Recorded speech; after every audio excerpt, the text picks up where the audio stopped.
Hey, good morning. Hope you're having a fantastic day. It's Sunday morning. I'm about to take the dogs for a walk and just kind of a couple things that really wanted to discuss, talk about, and it's not the most glamorous, having to do with financial independence. And you kind of hear these different theories and they all have merit, okay?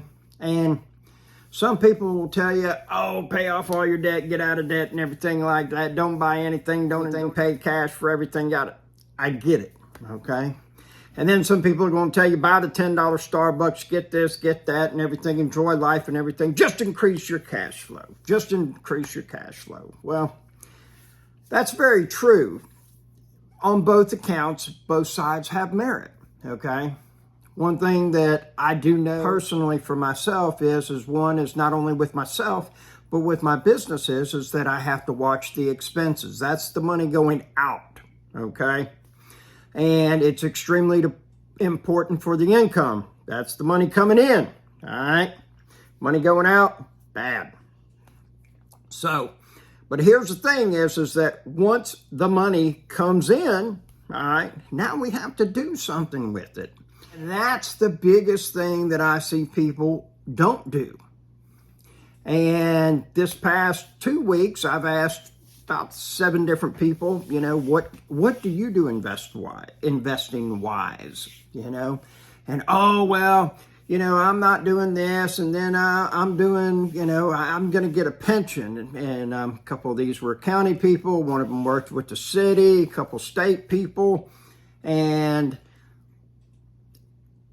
do you think that you're going to be able to survive on your retirement check? Well, I'm 51 and, I'm not going to retire until I'm 65. I got plenty of time to, take care of that and everything. That's a freaking lie. You don't, okay?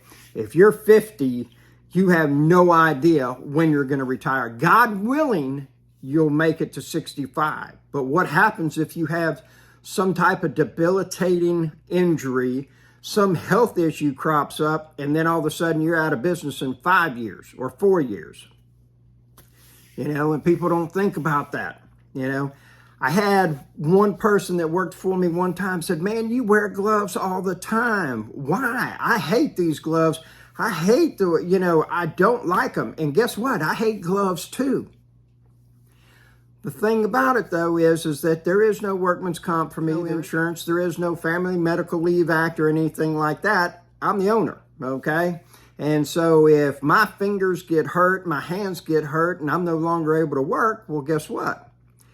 The cash flow stops, and I have 2 full-time employees that require me, or don't require, but depend on me to help pay their light bill, their car payment, their insurance, buy their kids new school clothes, all of those things, okay? Now, granted, that's a little far-fetched, but the thing is that, they will survive. They're talented people. If I shut the business up and everything, within a week or 2, they'll be employed and going to work. Here's the thing, though.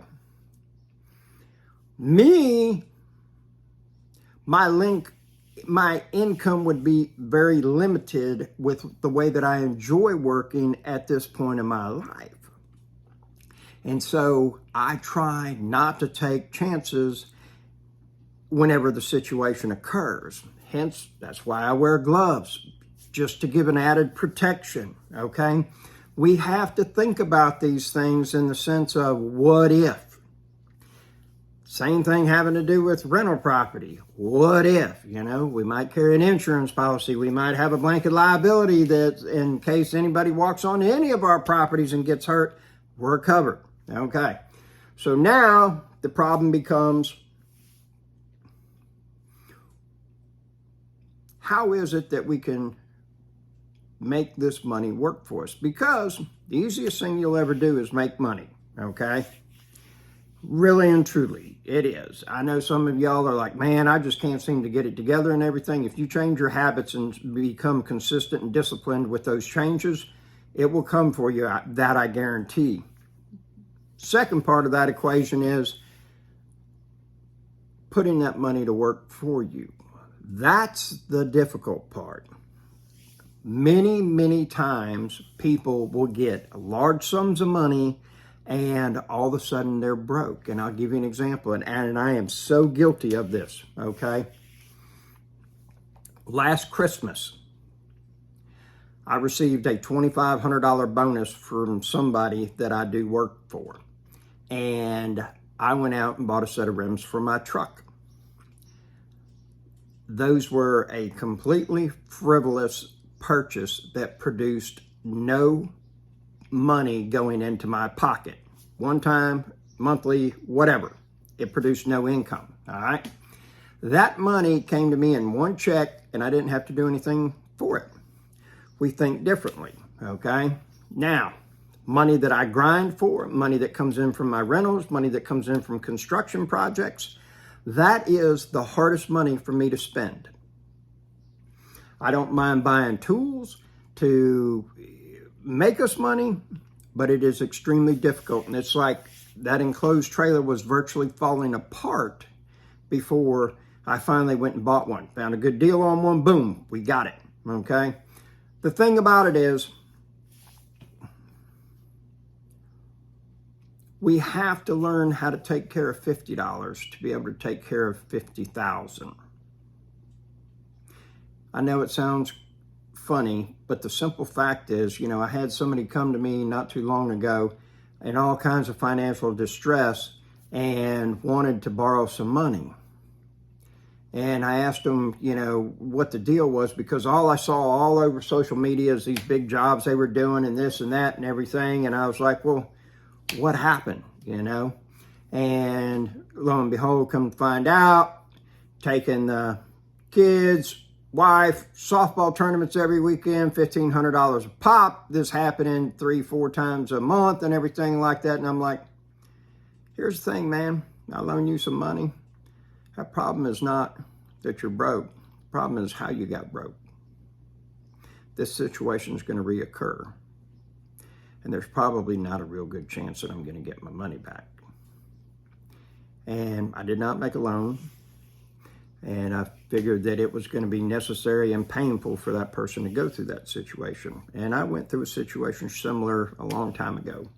And I was living paycheck to paycheck, told myself I was too white, I couldn't become rich. I was too big, I couldn't become rich. Too tall, I couldn't become rich. My parents were, middle class. Dad had multiple college degrees. He's too educated, won't ever become rich. This, that, it only works for minorities. The list goes on. The excuses I had were 10 miles, not 1 mile, but 10 miles long, okay?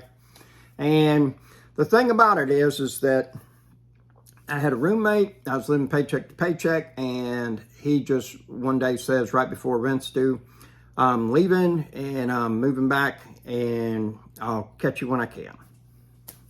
And so I had to make the house payment like in 10 days. Granted, it was $225. It was the first house I bought right before I turned 21. So it wasn't that much. The thing about it is God provided. He provided me a job that was not going to withhold a paycheck. I was going to get paid that week, so we were able to make rent. And then I went back to my old job delivering pizzas so I could eat.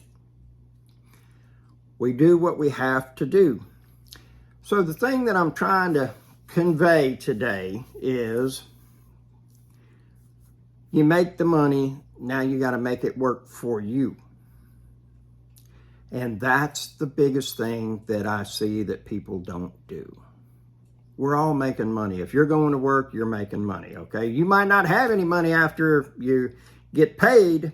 Again, I'm sure there's somewhere that you can cut back on some expenses, and you could also get a side hustle going. Oh, that's that work word. Might have to do something extra. I don't know about that.